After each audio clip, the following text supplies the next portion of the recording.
Hola chicos, ¿cómo les va? Se preguntarán, ¿qué hacemos estudiando Derecho en una carrera que es preponderantemente relacionada a la medicina? En realidad, el Derecho está en muchísimos órdenes de nuestra vida y es de actuación cotidiana, aunque por ahí no nos demos cuenta. Por ejemplo, si yo me tomo un colectivo para ir a dar clases al Instituto San Agustín, estoy celebrando un contrato de transporte. Si yo compro unas galletas en el buffet para comer, estoy celebrando una compraventa. Es decir, siempre que hay un contacto entre una conducta y otra conducta, tenemos presencia del derecho y es pasible de ser regulada esa conducta como tal. ¿Qué es el derecho entonces? Ese conjunto de normas que creadas por una autoridad, ¿no es cierto?, nos van a regular las conductas para que podamos vivir de la manera más armónica posible. ¿Cuál es la característica? Que esa norma, si yo la incumplo, si yo incumplo este ordenamiento jurídico, tengo una sanción judicial de la cual me voy a tener que hacer responsable. Este conjunto dice conjunto de normas. ¿Qué es una norma jurídica? La norma jurídica es una ley. Bien, ¿qué decía Carlos Cosio respecto al derecho? Él hablaba de la teoría egológica del derecho. ¿Por qué egológica? Porque la parte desde el sujeto, desde el ello, desde la propia persona, como protagonista del derecho. Y dice que el derecho es conducta en interferencia intersubjetiva. Esto que parece complicado, en 4 palabritas define perfecto lo que le importa al derecho. ¿Cuál es el objeto del derecho? Conducta, ¿por qué? Porque es un obrar humano. En interferencia, porque choca, porque interfiere, porque se toca. Intersubjetiva, es decir, entre sujetos. Si yo estoy en una habitación, en mi casa, en el medio del campo, sin ningún vecino a 10 kilómetros a la redonda, poniendo música a todo volumen y saltando y gritando, ¿esa conducta le importa al derecho? Pues claro que no, porque no afecta a ninguna conducta de otra persona, es decir, no afecta a intereses de otra persona. Entonces, lo que yo haga en mi vida privada, si no afecta a ningún interés de otro, no le interesa al derecho. Ahora bien, si eso mismo yo lo hago en un edificio de apartamentos, molestando a todos los vecinos, fíjense que ahí interfiero entre sujetos y esa conducta sí le interesa al derecho. Bien, les decía recién que este conjunto de normas que integran el ordenamiento jurídico, la norma es una ley. ¿Qué es la ley? Es esa regla que me dice la autoridad de cada lugar qué es lo que puedo hacer y qué es lo que no puedo hacer. Y si yo la incumplo, por supuesto, voy a tener una consecuencia jurídica. Si yo llego a una esquina y hay un semáforo en rojo, ¿yo lo paso? No, no lo paso. Y si no viene nadie por la calle perpendicular, tampoco lo paso. ¿Y por qué no lo paso? Porque si me ve un oficial de tránsito, me va a hacer una multa y me va a salir carísimo. Es decir, que no solo es el tema de la ley de la prohibición en sí, sino es la consecuencia, lo que importa, y hace que esa ley me pueda ser impuesta y la hace cumplir la autoridad competente. ¿Cuáles son las características de esta ley, de esta norma? La generalidad, es decir, comprende a todas aquellas personas que se encuentran en las condiciones reguladas por la ley. No es para unos sí y para otros no. Si yo digo que para sacar el carnet de conducir tienen que ser mayores de 18 años, rendir un examen previo, todos los que estén en esas condiciones pueden sacar el carnet de conducir. Por otro lado, la obligatoriedad. Lo que le decía recién, si a mí no me van a poner una multa, si no es obligatorio su cumplimiento, si es lo mismo que cumpla la ley o no la cumpla, pierde su validez o la capacidad del Estado de hacérmela cumplir. En cambio, al ser obligatoria, si yo no la cumplo, voy a tener una sanción, un castigo que está previsto en la propia ley. Otra característica es la permanencia, vale decir, las leyes no se hacen para, salvo raras excepciones, un periodo de validez pequeño. Siempre se hace una ley para que tenga vigencia a lo largo del tiempo y solo pierde esa vigencia cuando ha sido derogada por una ley posterior. Derogar significa dejar sin efecto. Cuando una ley es dejada sin efecto por otra ley posterior, recién ahí pierde su vigencia. Es abstracta o impersonal, es decir, las leyes, no se hace una ley para regular nada más que la actuación de Rodrigo de Borbón.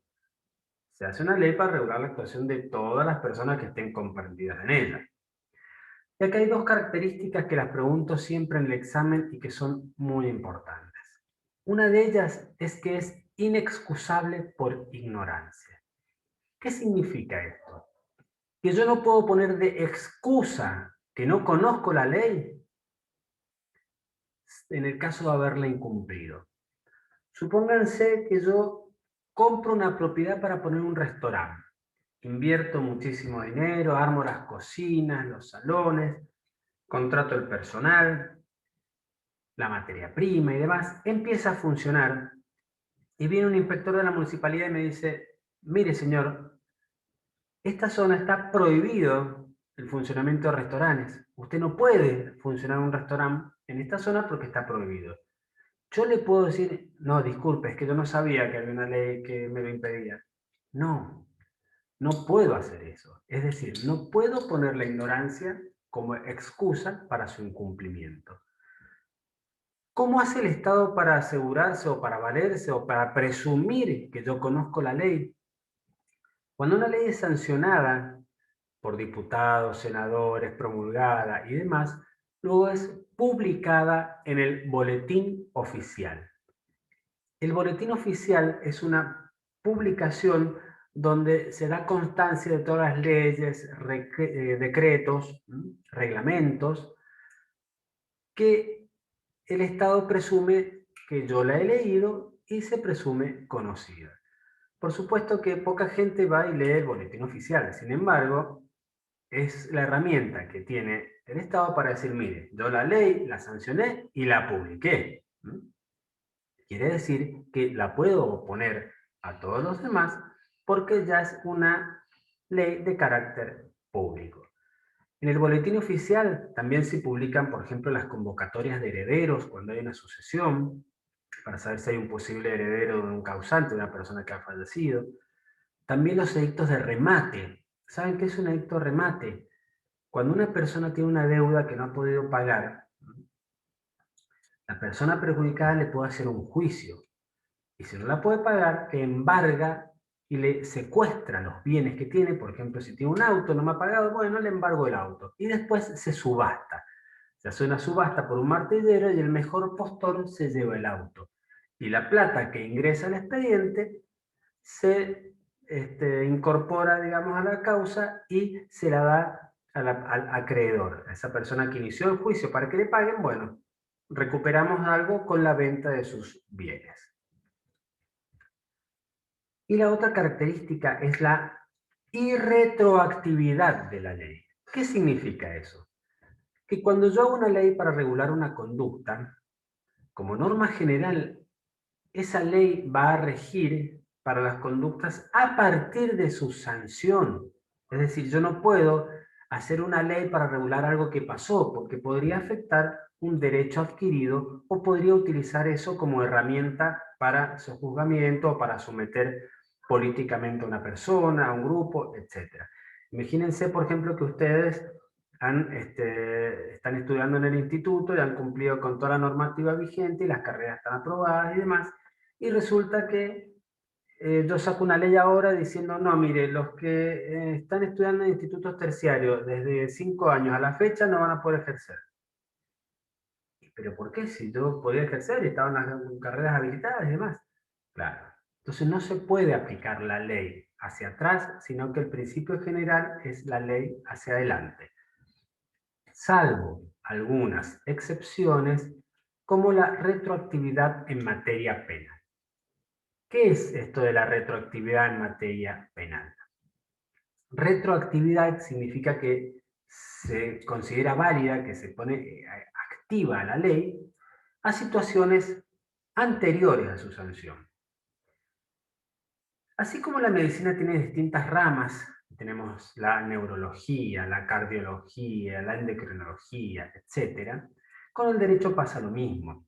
Tenemos la materia civil que regula los contratos entre particulares, la materia laboral que regula lo referente al derecho del trabajo, por ejemplo, y tenemos la materia penal, que es la que determina qué conducta es considerada como delito o no, y que son las que tienen penas de prisión o reclusión, o suspensión, inhabilitación, etc.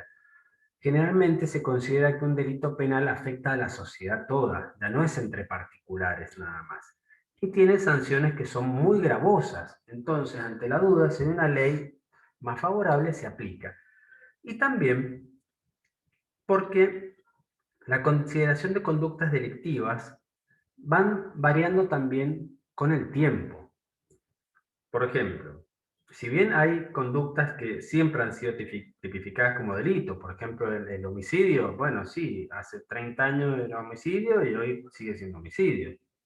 Sin embargo, ustedes saben que hace unos años estaba penado el adulterio. ¿Qué era el adulterio? Cuando una mujer engañaba al marido, se lo consideraba que cometía un delito.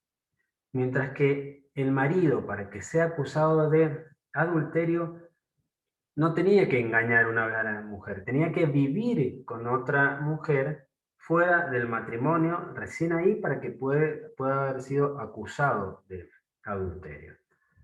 Entonces imagínense si una persona, una mujer está condenada por adulterio y la condena llegara a nuestros días. Hoy en día se les ocurre que puede considerarse un delito que algún integrante de la pareja engaña a la otra. No, pues la verdad que no. Podrán tener consecuencias internas entre ellos, pero no es un delito. A la sociedad no le importa si Juan engaña a María o si María engaña a Juan. No le importa. Entonces, hoy esa conducta que antes era considerada un delito, hoy no es considerada un delito. Estas normas, a su vez, no están dispersas. Son parte de un ordenamiento jurídico, de un todo que tiene que estar ordenado, escalonado, jerarquizado. Es decir, yo tengo una totalidad de normas que están ordenadas por jerarquía. Tengo normas que son superiores y normas que son inferiores. Esta estructura se la denomina estructura escalonada. Es decir, en distintos planos de una relación jerárquica tengo unas normas que están en un plano superior y unas normas que están en un plano inferior. ¿Cómo sé cuándo una ley es válida? Hay dos criterios de validez que son fundamentales, que es el criterio formal y el criterio material. Formalmente, una ley es válida cuando se cumplieron todos los pasos para su sanción. Es decir, se presentó y se trató, por ejemplo, en diputados, luego pasó a senadores, se aprobó en senadores, luego pasó al Poder Ejecutivo y la promulgó sin vetarla y demás. Se publicó, llegó a conocimiento de la gente. Perfecto, se cumplieron todos los pasos para dictar una ley. Entonces, se puede decir que esa ley es formalmente válida. Ahora bien, si yo cumplí todos los pasos con esa ley y la ley dice, por ejemplo, que está prohibido a toda persona de 45 o 50 años transitar por las calles de Mendoza, ¿les parece que esa ley puede ser válida o puede aplicarse? Pues no solo hay un criterio formal, sino que hay un criterio material. Este criterio material es que me determina que esta ley que yo sanciono no puede contradecir a una ley jerárquicamente superior. Entonces, si la Constitución, por ejemplo, dice que tengo la libertad de transitar por las calles de mi país, pues no puedo hacer una ley que me prohíba a las personas de 45 a 50 años transitar de manera antojadiza, nada más. Entonces puede ser una ley que sea formalmente válida y que sea materialmente inválida. En el caso de que tengamos una invalidez material, yo puedo pedir la inconstitucionalidad de esa norma para que no me la apliquen. ¿Saben cuál es la diferencia entre la Cámara de Diputados y de senadores? Los diputados se eligen representando al porcentaje del pueblo, a una porción del pueblo de una localidad determinada, mientras que los senadores representan los intereses, defienden los intereses de las provincias. Entonces, no dependen de la cantidad de habitantes que tenga cada una de las provincias. Para asegurar que tengan equiparados la defensa de sus derechos, cada provincia tiene 3 senadores, independientemente de la cantidad de habitantes. Esta jerarquía de normas fue graficada por un jurista austríaco muy destacado que se llamaba Hans Kelsen. Él ilustró en forma de pirámide esta jerarquía diciendo, bueno, en la cúspide tenemos la norma más importante. Y luego de allí se van desprendiendo las distintas leyes y normas inferiores y siempre concordantes en los principios con esa norma superior. Esto es lo que él llamó pirámide de Kelsen. En nuestro país, la norma fundamental es la Constitución de la Nación Argentina. Hasta el año 1994 estaba en la cúspide de la pirámide, era la ley más importante. En el 1994, por influencia del artículo 75, inciso 22, se incorporaron los tratados internacionales celebrados por Argentina referidos a los derechos humanos. ¿En qué obra se inspiró la Constitución? Se inspiró en la obra Bases y puntos de partida para la organización política de la República Argentina. Esta obra la escribió Juan Bautista Alberdi. Juan Bautista Alberdi era tucumano, a fines del siglo XIX escribe esta obra en Chile. Alberdi era un capísimo del derecho, conocía el derecho vigente en las principales capitales del mundo, a pesar de la posibilidad de comunicación que había en esa época. Era economista, era músico, también tiene obras sobre guitarra, sobre piano. La verdad que una personalidad fantástica, un tipo muy completo. Escribe esta obra en Chile, porque él estaba exiliado en Chile para escapar de la Mazorca. La Mazorca era una organización paramilitar que tenía Juan Manuel de Rosas, que aquel que militara en contra de sus ideas era pasado a degüello, es decir, se le cortaba la cabeza, para que vean las épocas de las que le estoy hablando, cuál era la situación política, la violencia que se vivía. Había una contraposición de intereses. Si bien Rosas se autoproclamaba federal, él buscaba un centralismo porteño, es decir, no quería el poder de las provincias por sobre sus intereses en Buenos Aires. Entonces no quería una constitución de carácter federal. Quiere decir que las otras provincias, recién para valer sus derechos y formar esta constitución, tuvieron que esperar que Rosas fuese derrotado. Rosas es derrotado en la batalla de Caseros por Urquiza en el 1852. Ahí vuelve Alberdi con su proyecto, se reúnen las provincias y demás, y en el 1853 se dicta la Constitución de la Nación Argentina. Tan bien, pero tan bien hecha que ha necesitado muy pocas reformas, porque en lo estructural es una obra jurídica muy buena. ¿Qué hizo Alberdi? Yo les contaba recién, independientemente de las militancias, que uno estén a favor de Rosa o que estén en contra de Rosa, lo que les ilustro era que era una época muy convulsionada. Entonces Alberdi dice, si hacemos una constitución que sea de fácil reforma, cualquiera que suba del color político que fuere, la va a modificar a su antojo. Entonces nunca vamos a tener un marco institucional serio y fijo en que apoyarnos para crecer como país. Entonces su constitución fue de carácter pétreo, se llama. Pétreo viene de piedra. Era de muy difícil reforma. Así es, entonces que la Constitución en su artículo 30 dice que sí, se puede reformar, pero necesito una ley que declare esa necesidad de reforma que tiene que estar votada por las 2/3 partes, como mínimo, de los miembros del Congreso. Es decir, no puedo hacerlo ni por votación de mayoría simple de los presentes, ni por la mayoría del 50% más uno, no. Las 2/3 partes de los miembros del Congreso. Y por otro lado, para asegurar la supremacía, también dice en su articulado que la Constitución Nacional y los tratados que se firman con las potencias extranjeras van a ser ley superior. ¿Cuáles son esos tratados que incorpora la Constitución en el 1994?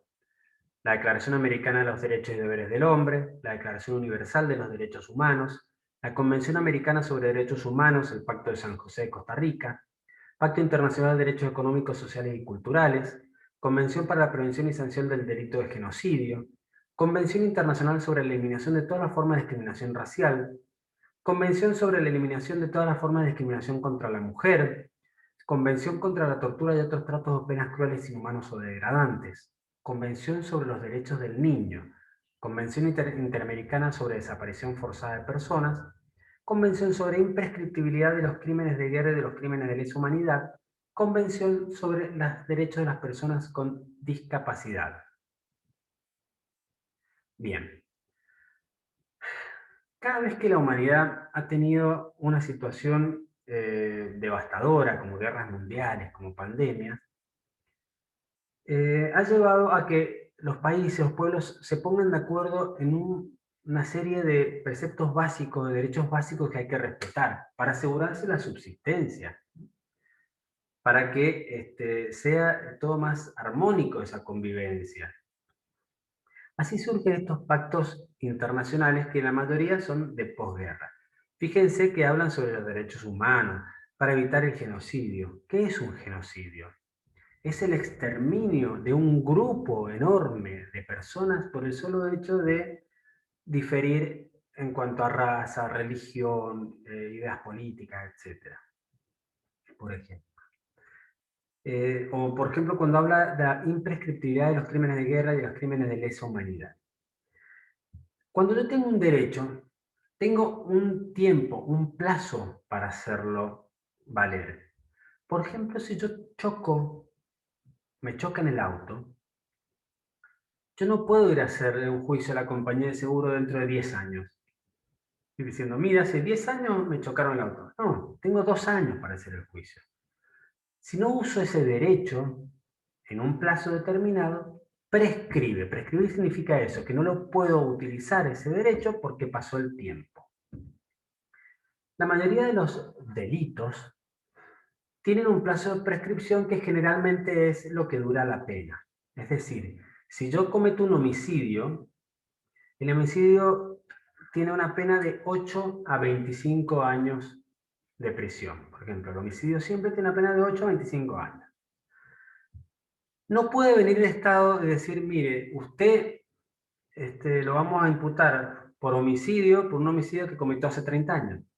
No, mire, si yo maté a una persona hace 30 años, indudablemente si pasé 30 años sin volver a cometer un delito, socialmente no soy una persona que sea de riesgo, pasó el plazo, usted no me puede venir a acusar ahora. Sin embargo, hay crímenes que han sido tan gravosos, tan enormes, tan horrendos contra la humanidad toda, que se han declarado imprescriptibles. Entonces, un jerarca nazi que provocó un holocausto matando a millones de personas, así hubiesen pasado 40 años desde el fin de la Segunda Guerra Mundial, bueno, podía ser juzgado y encarcelado o penado por ese crimen que realizó. O en los casos de los crímenes de lesa humanidad, que acá en Mendoza hemos tenido juicios por lesa humanidad. Si yo tengo un accidente de auto y no me pasa nada, ¿cómo se dice? Que salí ileso. Ileso significa que no tuve lesión. Por el contrario, leso o lesa significa lesión. Un crimen de lesa humanidad es un crimen que por sus circunstancias, sus características, es aberrante y lesiona a la humanidad toda. No importa que se haya cometido acá en Argentina o en Brasil o en Chile. Entonces, yo puedo ser juzgado si cometí un crimen de lesa humanidad. En la época del proceso, si desaparecía una persona, pues ese crimen no puede quedar inmune y puedo ser juzgado por ese crimen, aunque hayan pasado ya más de, qué sé yo, 30, 40 años. Bien. ¿Esto qué pasa al suscribir este tipo de tratados?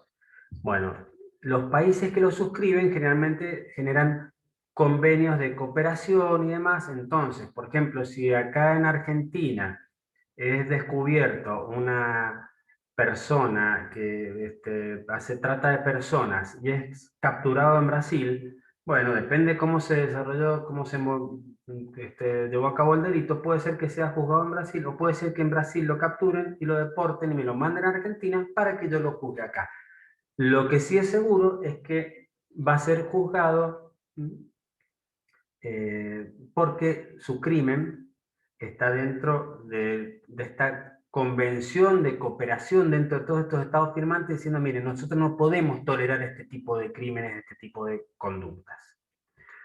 Bien, volviendo a este tema de escalonamiento, podemos decir entonces que en nuestro país tenemos en el orden jerárquicamente superior a la Constitución y los pactos internacionales, con jerarquía constitucional, los códigos y demás leyes dictadas por el Congreso Nacional, los decretos nacionales. ¿Saben cuál es la diferencia entre una ley y un decreto? La ley surge del poder legislativo, del Congreso, de diputados, senadores. Y los decretos surgen del poder ejecutivo, es decir, del gobernador, del presidente. Luego tenemos las constituciones provinciales, las leyes provinciales, los decretos provinciales, la Carta Orgánica de Municipalidades, ordenanzas municipales y resoluciones de entidades u organismos públicos como ministerios, entes autárquicos. Entes autárquicos, por ejemplo, el EPRE, los que regulan la luz, el gas, el EPA. Esos son entes autárquicos. En lo que sería el gráfico ideado por Kelsen, en la cúspide, como les digo, Constitución Nacional, los tratados internacionales, luego otros tratados internacionales, por ejemplo el Mercosur, luego las leyes nacionales, por ejemplo el de matrimonio igualitario, Constitución provincial, leyes provinciales, resoluciones u ordenanzas municipales, y en la base tenemos las sentencias de tribunales y los contratos de alquiler. Y ustedes dicen, pero son leyes, son normas. Para las partes, sí. Lo que pasa es que están en la base porque afectan nada más que a los particulares que forman parte de ese expediente que llegó a una sentencia o de un contrato. Por ejemplo, si yo le choco el auto a otra persona y el juez me condena a pagarle 20.000 pesos, al resto de la humanidad le importa poco y nada. Sin embargo, si yo no le pago los 20.000 pesos a esa persona que choqué, puedo hacerlo valer como ley y me puede obligar a mí a que le pague, y si no le pago me irán a embargar y me van a ejecutar. Lo mismo pasa con un contrato de alquiler. Si yo celebro un contrato de alquiler, es un contrato entre locador y locatario, vale como ley entre las partes. Al resto de la humanidad no le importa, pero entre las partes es una ley y yo puedo hacer cumplir los derechos afectados dentro de ese propio contrato. Bueno, chicos, hasta aquí lo que hemos hablado respecto del concepto de norma, de derecho, la pirámide de Kelsen, los criterios de validez y demás. Cualquier cosita, cualquier duda, me la hacen llegar a través de la plataforma. Nos vemos en la próxima. Muchas gracias.